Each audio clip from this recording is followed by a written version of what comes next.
G'day folks. Well, it's time for the demonic washing machine to rise once again. I'm just doing a little bit of modification to this one. I've taken the counterweights out of it, and that's going to be a bit of fun. Now, traditionally these ones tend to shed their springs, so I'm going to modify some trampoline springs or the existing springs so that they don't release from the top of the casing and drop the unit on top of the motor. The last one of these I did, it dropped the unit on the motor and completely smashed all the mounts off it and smashed the motor and caused a short circuit, and that was the end of it. There was really nothing to see. It did it instantaneously. It was just bang dead because it's completely hammered the motor into the ground and the bottom of the casing. So this one's going to get a little bit more better treatment.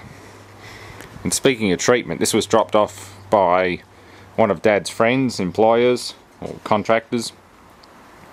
And funny thing is, they delivered it in the back of an old ambulance.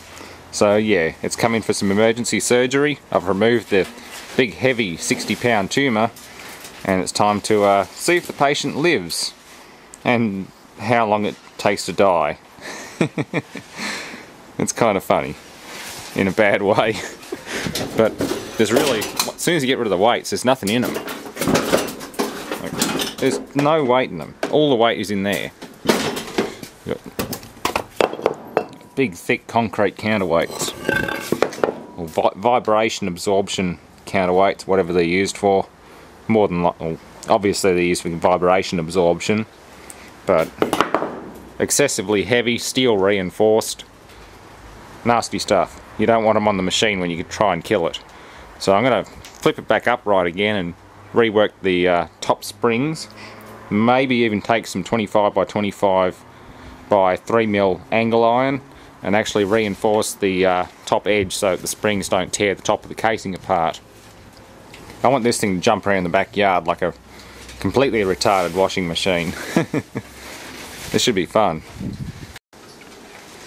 Okay, well, instead of adding extra springs, I decided to lock them in place. Normally, the spring has enough travel that if the drum jumps high enough, the spring will go slack and the end of it will jump off and drop the drum in the bottom of the unit. I'm putting a nut and washer in between the space that it has to travel, and it's completely jammed in there. I'm going to do the same for the top and bottom of each of these springs, and we should be pretty right to go. And I'm also using blue Loctite on the threads, and I might even grab the bolt cutters and just pinch the end of that stud or the thread so that it cannot undo itself. So yeah, this thing will be double secured and absolutely assured of complete carnage. That's the aim of the game. Assuming this rail here holds up. I'm just wondering whether I should bolt a bit of angle iron to the other side. I might do that anyway. Either way, this one will be pretty spectacular. Most of the unit's still there. All the electronics, all the wiring looms still in it. Pressure switch. I've got more than enough spare parts from these things sitting on the shelf, so there's no point in parting this one out. This one can completely self-destruct as it is. As you can see, it's had water leak issues from the main box, and the controller has subsequently died. I think it's been flooded with water or fried from a power surge.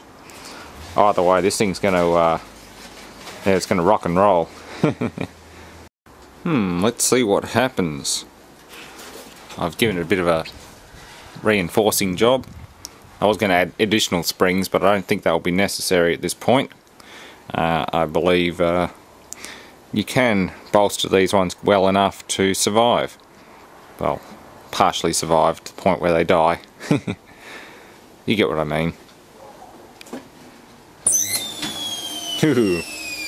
There's starting torque.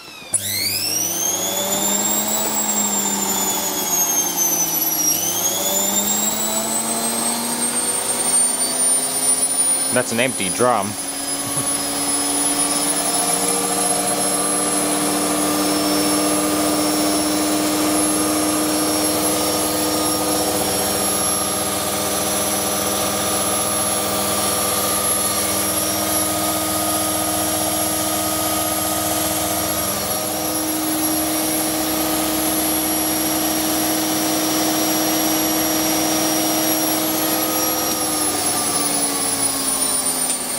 Yeah,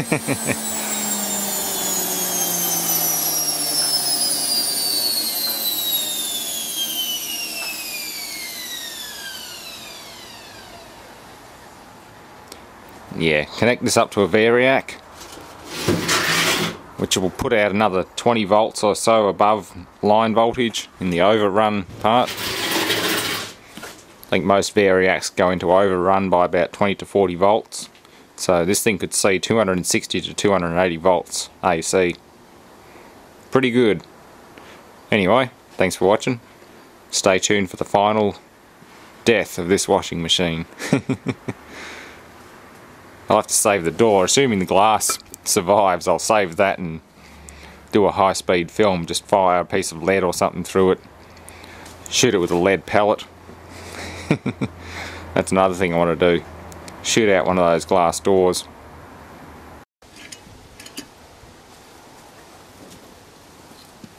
One kilogram brass slug. Let's see what happens. And crank up the speed.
It's fairly tough. Let's have a look. Oh, completely lost the back of it.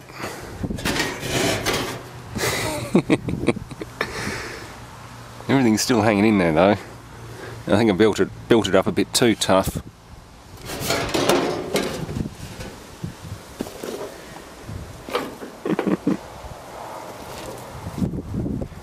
It's incredibly loud though. Like, it's pretty bad.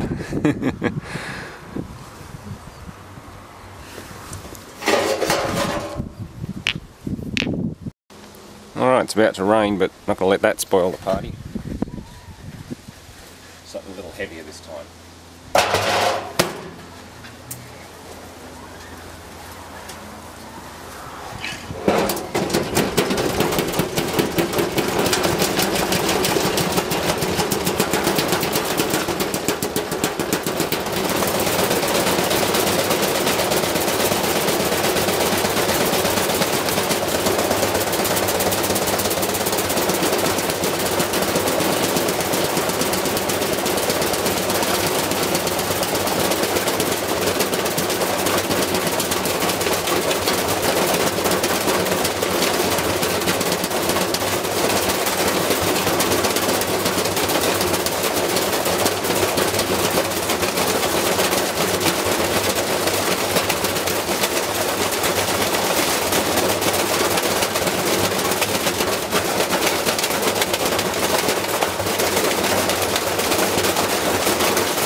Best washer kill ever.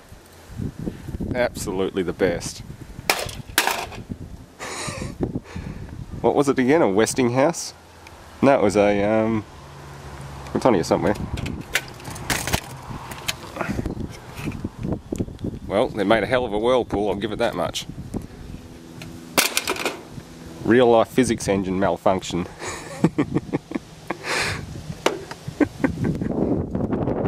Absolutely amazing. Well, it gives me something to clean up tonight. Holy shit. Thanks for watching, folks. Stay tuned for more. Don't forget to rate and subscribe. Aussie 50. Yeah, it's a bit of a mess.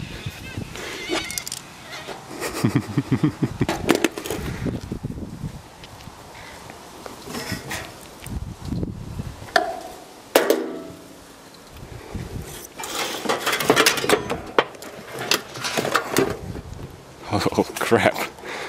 So that's what threw the belt off. Tried to munch the soap dispenser lower assembly. Belt's still good.